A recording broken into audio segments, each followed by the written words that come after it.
Welcome back to the panelists here. Yamiche Alcindor, White House correspondent for the PBS NewsHour. Wall Street Journal columnist and NBC News political analyst Peggy Noonan. Presidential historian Doris Kearns Goodwin, who's author of a brand new book, Leadership in Turbulent Times. And Rich Lowry, editor of National Review. All right, we're going to focus on Manafort and that development. Rudy Giuliani put out a statement from the president. They actually put out two statements. Here's the first one that I want to show, Yamiche. Once again, an investigation is concluded with a plea having nothing to do with President Trump or the Trump campaign. The reason: the president did nothing wrong, and Paul Manafort will tell the truth. Within minutes, they put out an updated press release, and the Paul Manafort will tell the truth line was not included. Yamiche, that was not an accident. I don't think it was an accident. And remember that Rudy Giuliani is someone who was hired really to work with the press and to be this person who is the spokesperson for the legal team. So you have this idea that they're very worried about what Paul Manafort could say. And you add to him that if Paul Manafort has this deal that says that he will talk about anything and anything that the government says. So if he tells the truth, I think that it can not just go to the obstruction of justice or the Russia collusion, but it could go to the financials. The fact that the president and Paul Manafort might have somehow had some sort of financial dealings that gets them in trouble, to me, is almost a bigger story sometimes than the Russian collusion portion, because that's what I've sensed in talking to Rudy Giuliani. They're a lot worried about. Rich, where are you on this? I think it's hard to tell just how momentous this is, because it made sense for both sides. Obviously, Paul Manafort's not going to improve his situation at all in a second trial, and Mueller's not going to get any advantage from making the rubble bounce when he already had Manafort looking at decades in prison. So the question, again, as always, is what Manafort knows. Does he truly know any dirt on the Trump campaign or not? What he can certainly help Mueller with is a more detailed understanding of how these various nefarious Russian players operate.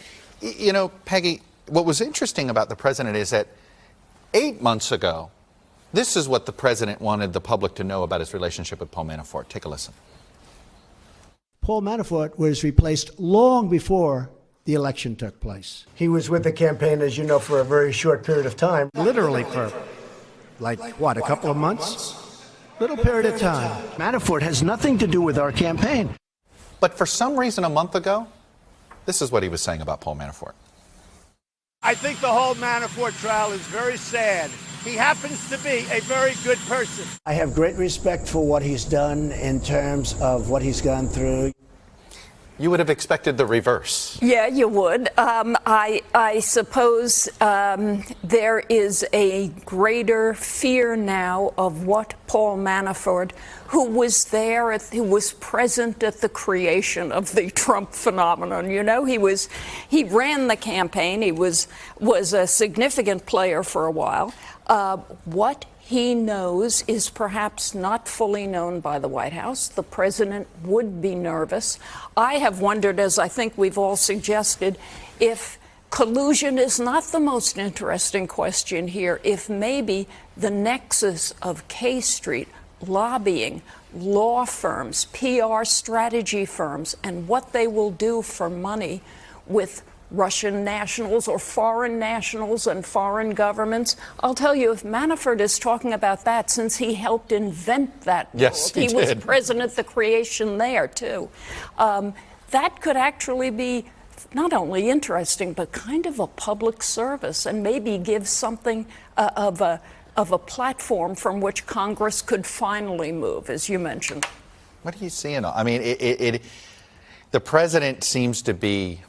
They seem to be nervous enough about Manafort that they don't want to throw him under the bus yet. That's clear. Well, I think what you see when you see these despairing things that he said, two different things, loyalty is a one-way street for him. So none of these people who are in trouble now can depend on him. And when you think about what it matters is you're a leader of a team, you have to create a team that is loyal to the job and not loyal to themselves. And that's what this splintered team seems to have been. I mean, when Teddy Roosevelt came in after McKinley was assassinated, his friend said to him, "You can't keep those people on. They're not going to be loyal to you." He said, "I don't care if they're loyal to me. They have to be loyal to their job and the country." You look at this team he's built and what's happening to all of them. A great responsibility of a leader is to build a team. And this team is people who are just pleading for themselves. Everybody's out for themselves. Nobody's out for the country. Looks like the president, Rich, is starting to think about his own survival, though. I mean, he does. It seems that that's always how he's thinking. Well, it's hard to know because you look at those disparate statements, and I think the assumption of a lot of people is that Trump is acting out of cognizance of guilt, right? He's really worried what Manafort might say. But there's also the potential he's acting the way Donald Trump does when there's a cognizance of innocence. And he thinks this investigation is so unfair, he hates it so much, that he's going to say things in favor of the guy who's being nailed to the wall by the investigation, whether he's guilty as heck or not. He gets at the point. Trump has a history of being both of those guys. He does, but he also has this history of, from my reporting, of feeling isolated and feeling very wronged by all of this. He really feels like his presidency has been hampered, and this investigation has really hurt kind of his credibility with the American people. And then you think about the people who have flipped. There's his personal lawyer, there's David Pecker, there's Rick Gates. There's Let me put him up. I mean, there's 9 of these guys. I mean, this can't be helpful here. Flynn and look at them all: Manafort, Cohen, Gates, Flynn, Papadopoulos, Weisselberg, Pecker.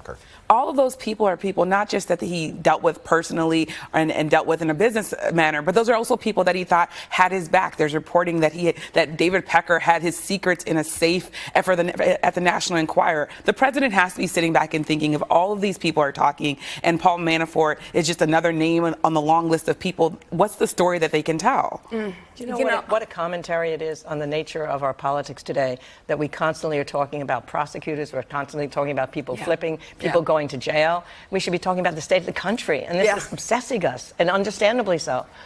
I think part of the story, perhaps with the president and all of these people who've been indicted or come under questioning, is that he may not have any deep insight into their nature because he didn't really know them. So he almost can't judge where they're going next. The people around Trump during the campaign were an island of broken toys. They were individual operatives. They were driven by their own drama. Trump couldn't get anybody else. He couldn't get the grown-ups to join. He got who he got. And that shows the lack of experience coming in from the outside and not bringing in the people who knew what they were doing. Absolutely. For what it's worth, Trump's always built his worlds that way. It's not just in politics. He's always sort of ends up with, everybody with their own agendas. Yeah. And that sort of, and it ends up clashing. All right, we're going to pause here. When we come back, quick look at the midterm elections and how quickly one of the outlooks has changed. Hey, NBC News fans, thanks for checking out our YouTube channel. Subscribe by clicking on that button down here, and then click on any of the videos over here to watch the latest interviews, show highlights, and digital exclusives. Thanks for watching.